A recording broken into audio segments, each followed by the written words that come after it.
Welcome. Last week, we had a discussion about mistakes of the past and things that we're embarrassed about. So I thought, okay, well, how about I talk about the period of my life that I'm mostly embarrassed about? And the title says Reflections or something like that of a terrorism-apologist. So the terrorist-apologist is myself. And I will talk to you about how I experienced 9/11. I gave a talk recently in Ayn Rand on this topic. I drew some philosophical conclusions about why would someone be such a dark person. Today, I will focus more on the personal details that I couldn't include in the Ayn Rand talk, which will be soon also available from ARI. So 9/11, 2001.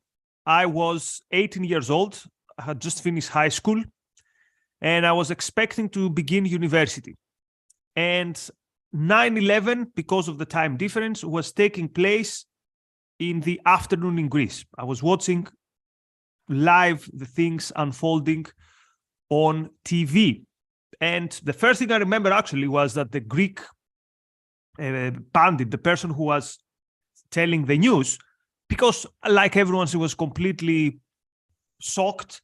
She said something like, there must be a horrible mistake in the control tower of the airport on New York because there are two airplanes now that have fallen on a skyscraper. So she couldn't even imagine that this was actually terrorism.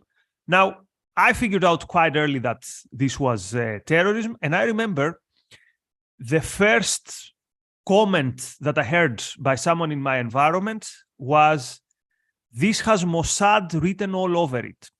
This has Mossad written all over it. Why Mossad? Mossad is the secret service of Israel.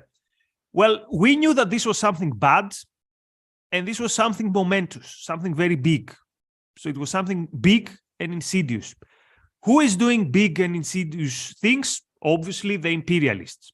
So the first comment that I heard from someone in my environment, this would be Israeli secret services. And of course, I didn't have major objections to it because I knew that obviously Israel is bad. They're imperialist. Now, if you told me back then, show me in the map, where is Israel? I had no idea. I mean, vaguely I knew, but all I knew is Israel bad. But then after some hours, we started listening to a new theory, now on TV, that there was a guy called Bin Laden behind it, Bin Laden. And that was a theory that I found quite possible to accept. Why? Because wasn't Bin Laden this guy who was fighting the Soviets in Afghanistan? So now this fits in the scheme that I had in my head, that the Americans either did this to themselves. So Bin Laden is their guy, and he did it. So the Americans wanted the attack. It was an inside job, or a false flag, or however you want to call it. Therefore, it makes sense that it's their former guy, Bin Laden. Or maybe this was indeed some Middle Eastern terrorist, in which case they had it coming again.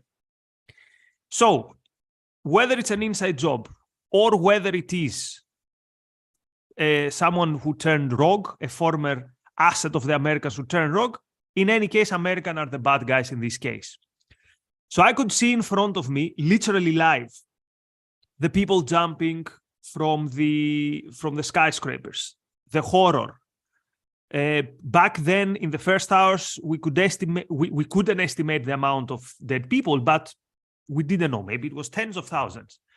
But there was no sorrow in my heart, because what I was overwhelmed with was that finally, this is revenge for Palestine, for Iraq, for Serbia, 2 years before the attack, the bombings in Kosovo.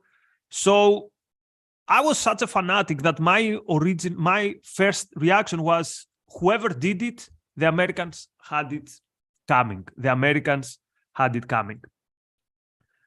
And apparently I was not the only one. So my most vivid memory from that first day was someone I've known for a long time someone I grew up together, going out on his balcony and shouting to God, to no one particularly, finally justice, finally justice.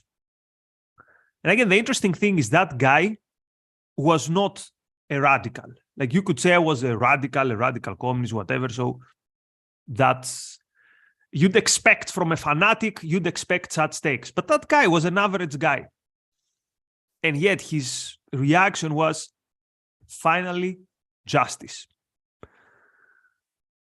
Next day is already from Monday, we started getting viral jokes via text messages. Back then, there were no memes. Back then, almost no one was using the internet. So virality would be expressed via text messages, via SMS, as we called it. And you had various jokes very early on about the hijacking and about the terrorist attacks. And also, if you remember these old phones where you could, with these dots, you could create like cartoons on your phone, there were many messages where with the airplane was going on the towers, and again with the jokes. One of them, the least disgusting one that I can share, went something like this, like, American Airlines has a new service, we drop you straight to your office. And apparently we thought this was funny, we thought this tragedy was funny, and these texts became viral. Quite interesting that these texts, these jokes, became viral not among radicals, not among radical leftists, not among radical anti-Americans. These jokes became quite viral with common people. And I will try to address, by the end of this podcast, the big question, which is why. Why do common people get to that level of moral monstrosity where you find it so funny that 3,000 people didn't return home that day? And again, we already knew approximately the magnitude of the tragedy. We have seen the scenes of the people jumping from the skyscrapers because they preferred this death to being burnt alive. The following days, we also have the first political reactions. The governing party and the opposition party, back then the center-left, the Socialist Party was in power, the center-right was the loyal opposition. They, of course, all said, we denounce this attack, but there was always a but. We denounce the attack, but let's not forget that there are inequalities in the world that lead people to despair. Of course, we denounce the attack, but let's make sure that this doesn't lead to more wars. So you see, the big picture here was not the thousands of people who died this horrible death, were not the thousands of families who had a member who didn't return home. The major news here was the inequality in the global south, or the major news here was that the Americans should not try to bring justice by pursuing those who attacked them. What about the party that I was supporting back then, the Communist Party of Greece? Their official line was, we neither denounce nor we celebrate. We neither denounce nor do we celebrate. We don't mourn nor we cheer, something like that. Why is that? And again, that was an official line with these words. It wasn't like between the lines. It was the official line. We don't mourn, we don't celebrate. Why? Well, because we don't know what happened. We don't know what happened. I mean, we saw airplanes falling on buildings, but who knows who these people were? Maybe they were American agents. Maybe this was a CIA job. We don't mourn, we don't celebrate. We don't denounce, nor we celebrate. And you could say, okay, this is the crazy communists. What about the other sides of the political spectrum in Greece? What about the right? Where the Archbishop of Athens said that these attacks were the wrath of God. The wrath of God. And he said also that these attacks were the result of global injustice and of global inequality. So again, you see in front of you this monstrosity, and the big story here is that apparently the God is angry because there is injustice and because there is inequality. What about the top Greek conservative intellectual of the time? His reaction was that the attack, he said, reminded him, the hijackers reminded him of the heroes of the Greek Revolution against the Ottomans of 1821. And he said it reminded him of a Greek admiral who attacked the Ottoman fleet with fire ships. So back then, a way to attack the big ship is you had a small boat with dynamite on it, and you would lead that boat to the big ship, and then you set it fire and jump. And he said this is what this story reminded him of. So Al-Qaeda was a David fighting a Goliath. Again, this was the mainstream. These were the great minds, supposedly the great intellectuals. These were the opinion makers. And this had an effect on the population. So this is not to give up my own responsibility for being a moral, absolutely immoral. But this is to say I was not the only one. And again, that's not an excuse. So according to some pieces of research, 25% of Greeks thought that the attack was justified. So 25% of Greeks were like myself, and like that guy who went to the balcony and was shouting, finally, justice. Here's the interesting thing. So 1 in 4, 25%, the attacks were justified.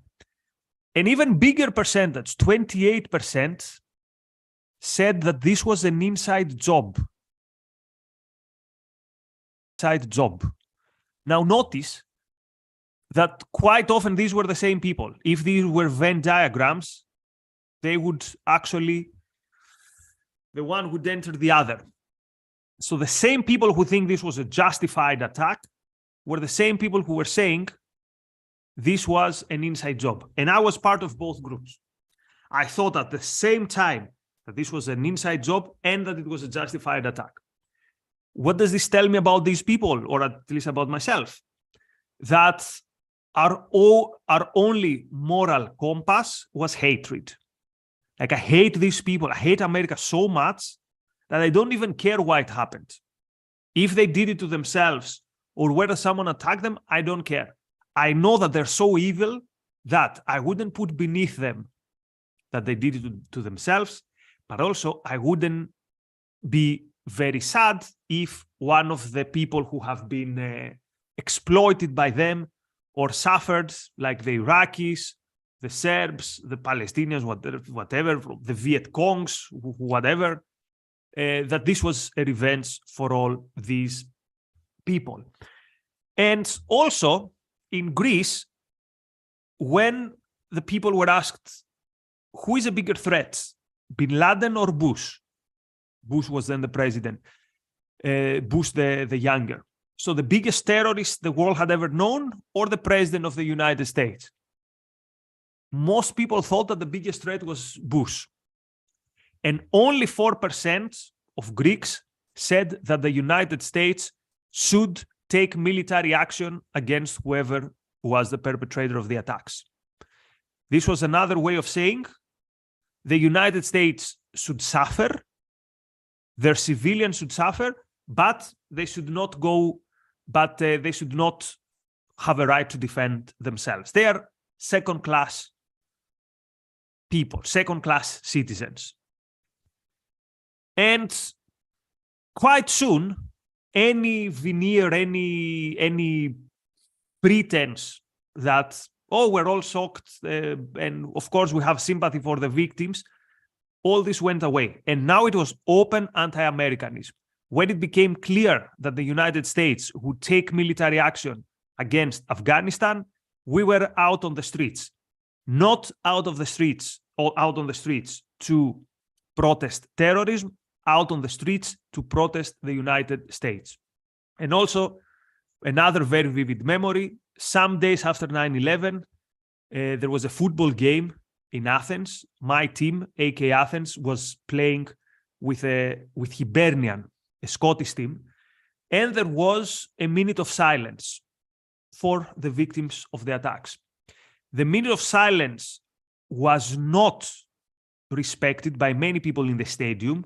I was not in the stadium, but I wouldn't put it beneath me not respecting it if I were there. And actually, they were singing some silly songs, basically praising, accusing the Americans, chanting against the Americans, and some were few, but some also singing something like a chant for Bin Laden. Bin Laden is also featuring in football chants in following years in Greece, but the context was more like inter-football clubs rivalry. But still, apparently it was legitimate to use Bin Laden's name to make fun of we're going to throw an airplane to you and things like that. So this is what the situation was.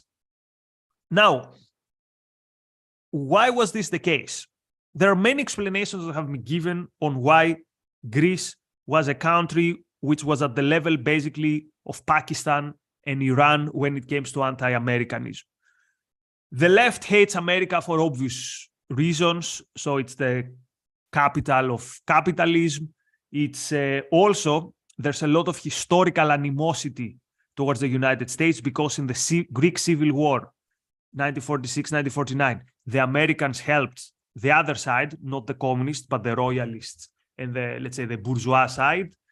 Also, the United States sanctioned the military dictatorship under which Greece suffered from 1967 till 1974.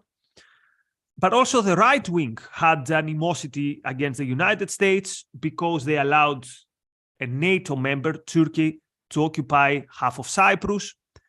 But also, and this is where the hatred of religion comes in, because the United States is the symbol of the West, the symbol of modernity, the symbol of all the things that the church, that religious conservatives don't like, of quote materialism and of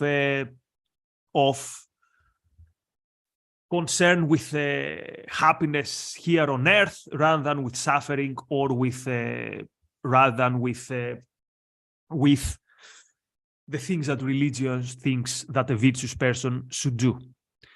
Now, I will tell you what is the explanation for my hatred for America and my, how to call it, I don't even have words, and impossible to justify horrible moral monstrosity of cheering for a terrorist attack. But before that, let me say a big thank you to Jonathan for your contribution, a big thank you to Catherine, a big thank you to Jonathan again, and to Bonnie.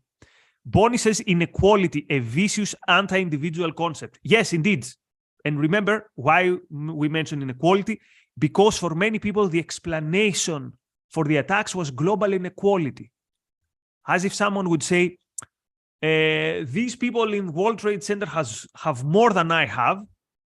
Therefore what? I want to throw a plane on them. Like, again, what darkness of soul this hides? It's envy. Ayn Rand talked a lot about envy. And this is unmasqueraded, open, overt envy. Now, how do I explain this take from me? How do I explain me having such darkness in my soul that I would feel, I don't even know what the word is, like, it wasn't satisfaction, it wasn't that, it was just this nihilistic approval of the terrorist attack. So I think the reason I hated the United States and I was supporting like people who lived in caves in mountains and all they had in mind was disaster, is because I hated life. I didn't know it, but in retrospect, this is how I view it. So I was someone who didn't have any direction, didn't have any goals, wasn't really happy, had very low self-esteem. Now, when you're such a person and you view people who achieve, people who do things, people who are happy, people who have goals, your reaction is, I don't like that. This makes me feel uncomfortable. I don't feel at home with that. On the other side, when you see people who live in caves and what they have inside them is destruction, then you feel more at home with them. It's like, okay, this doesn't impose much expectation from myself. It's like, well, this is what life is. Life is about kill or be killed. And these people are poor because these people in the skyscrapers are rich. And also because I was a mega second-hander. I didn't have a single idea in my mind which was my own. And again, that's not an excuse, but I was looking around me in the culture and I was seeing people giving me the thumbs up. I saw people giving the thumbs up to the people who booed the American national, the 1 minute of silence on that football game, and of seeing intellectuals everywhere talking about global inequality and about how the rest of the earth took their revenge. Now, this story has obviously no happy ending. There is no happy ending when thousands of people die, but my personal story has some type of redemption. So I think that the work I'm doing against the ideas I held and against the mindset that I held, part of it maybe takes away some of, no, it doesn't take away anything, but I think I'm trying to make up for it. And also, I think Greece is today a much better place than it was back then. So, for example, seeing how many people today get pleasure from Putin's imperialistic war in Ukraine, the percentage is lower. Of course, it's quite high compared to the European standards, but Greece is not this moral horror house that it used to be in the early 2000s. And I think Greece has also paid for this. So the financial crisis, didn't pay, there's no like God taking any revenge. It's just that a country with so many people holding so many absolutely evil beliefs, this country will face bankruptcy at every level. And this is what happened in Greece within 10, 12 years after 9/11. So Greece is today a different place. I am today a different person. So people have free will. Cultures can change for the best. This can happen relatively quickly, but this doesn't take away that this was a period that I look back with absolute shame and embarrassment. But hey, at least I think I can figure out why this was the case. And I don't want to go all Jordan Peterson. No, we all have some evil within us. No, it's simple. When your premises are bad, you can be a bad person, even though you think you're a good person. And the other thing, garbage in, garbage out. When you're a second-hander and you consume horrible ideas and you lack independent thinking, you're going to be a person with horrible ideas yourself. Anyway, more on that if you want. When ARI releases my talk from Ayn Rand Con Athens, you also see how I relate this to anti-Americanism in Europe and what are the reasons behind anti-Americanism. Today, they were more like the personal details. Also, if you enjoy this solo episode, just to let you know that I also have a YouTube channel. It's a new channel and it has some videos. I'm experimenting with talking about topics that I'm interested in, and the link is somewhere in the description. Just put Nikos Sotirakopoulos on YouTube and you'll find it. Follow me also on Twitter. You know all that. So, upcoming shows today, 7 p.m. UK time, is the Fountainhead Book Club. It's only for ARCUK UK members, but the session will also be live streamed to YouTube members, and there's a link in the chat. So, many thanks for watching. Many thanks for those of you who contributed. I really appreciate, and I'll see you soon. All the best. Bye-bye.